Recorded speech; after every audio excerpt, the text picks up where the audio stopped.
मोर्चा सुरू आहे आणि मात्र युवक इथे आक्रमक होताना दिसत आहे. आपण पाहता ती बॅरिकेड्स वरनही या बाजूला येण्याकरिता यांची मनोकामना दिसून राहिली आहे आणि आपण पाहतात की यांची आक्रमकता ही मोठ्या स्तरावर उत्साहित होऊन राहिली आहे. पोलिसांना देखील या ठिकाणी आपला बंदोबस्त लावून उभं राहावं लागत आहे. त्याचबरोबर यांनी सरकार विरुद्ध यांनी जॉबसाठी आणि यांच्या मागण्या सामोर करत आहे. बरोबरच सरकारला मुर्दाबाद असे नारे देऊन हे सरकार मात्र युवकांच्या विचार नाही करत, युवकांच्या बरोबरीचं नाही आहे असा मोर्चा करत मात्र हे युवक इथे आक्रमक झालेले दिसत आहेत. पोलीस मात्र आपली भूमिका इथे मात्र पार पाडून राहिले आहे.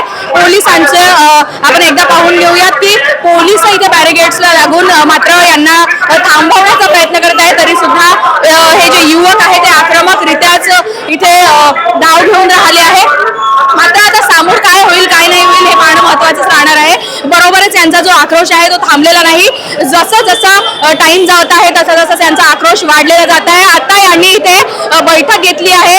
मला असं वाटतं की इथे बैठक घेऊन यांनी या आंदोलनाला इथे पुन्हा एक तीव्रतेने वाढवणार आहे. मात्र युवकांचा जो आक्रोश दिसून राहिला आहे तो बॅरिकेड्स वरून सुद्धा उंचीवर कुदून राहिला आहे. आपण पाहू शकतो सरकारवर मात्र युवक सध्या नाराज आहेत. यांचं आपण आक्रमक भूमिका पाहू शकतात आणि याचप्रमाणे इथे बसलेले आहेत हे लोक. आपण जाणून घेऊया नेमक्या यांच्या काय मागण्या आहे, सरकारवर एवढा आक्रोश कशाबद्दल व्यक्त होऊन राहिला आहे.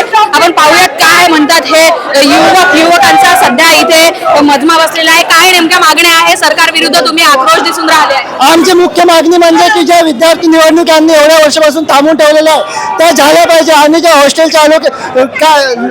हॉस्टेल जे आम्हाला मिळून देत नाही, ऍडमिशन झाल्यावर सुद्धा 6 महिने हॉस्टेलच्या ज्या पावत्या ते थांबून ठेवत आहेत त्या आम्हाला मिळाल्या पाहिजे. मेसमध्ये जेवण बरोबर नाही आणि कॉलेजमध्ये सुविधा बरोबर नाही आहे. आम्ही प्रिन्सिपल कडे गेलो होतो ते आम्हाला म्हणतात आम्ही तुम्हाला एवढ्या कमीमध्ये शिक्षण देत आहोत, हे 5 स्टार हॉटेल थोडी असे ते आम्हाला सांगत असतात.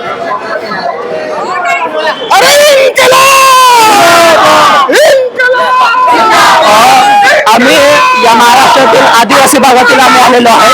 NSIच्या माध्यमातून हे आंदोलन उभं केलेलं आहे. नोकरी द्या नाही तर भत्ता द्या.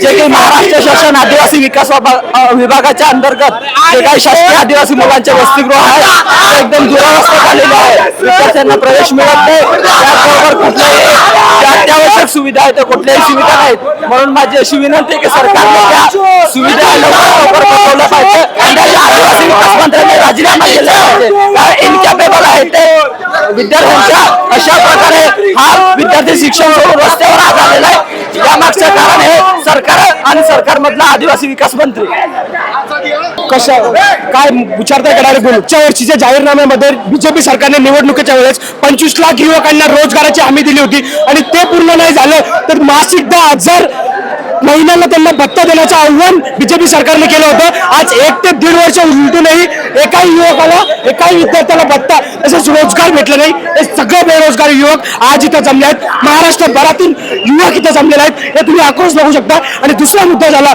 ज्या निवडणुकीमुळे गडकरी साहेबासारखे फडणवीस साहेबासारखे नेते घडले त्या निवडणुका 1991 पासून बंद केलं. कारण एका साध्या घरातला युवक तो प्रस्थापित घरांच्या नेत्यांना टक्कर द्यायचा प्रयत्न करत असेल तर प्रस्थापित नेत्याला कदापि सहन होणार नाही. धन्यवाद. मात्र युवकांचा आक्रोश आपण इथे पाहतच आहोत आपल्या हक्कासाठी आणि नेमकं यांच्या मागण्या अशा आहेत की यांना कॉलेजमध्ये आणि व्यवस्थित सुव्यवस्था झालेली. त्याचबरोबर इथे बॅरिकेड्सवर यांनी चढलेले आहेत आणि आपण यांची अवस्था पाहू शकता. सध्या शर्ट फाटलेलं आणि या अवस्थेमध्ये सध्या दिसणार आहे. काय मी इथे आंदोलनाला आलो होतो जीवनसाठी. पोलीस मुलांनी मग धक्का देऊन मला अपघात झाला आहे. मला पाया लागला. ही सरकार जी आहे ही लोकशाही सरकार नाही आहे. ही मनुवाद सरकार आहे. बघा मला हाताला लागला माझी शर्ट चालली आहे. ही सरकार मनुवादी आहे.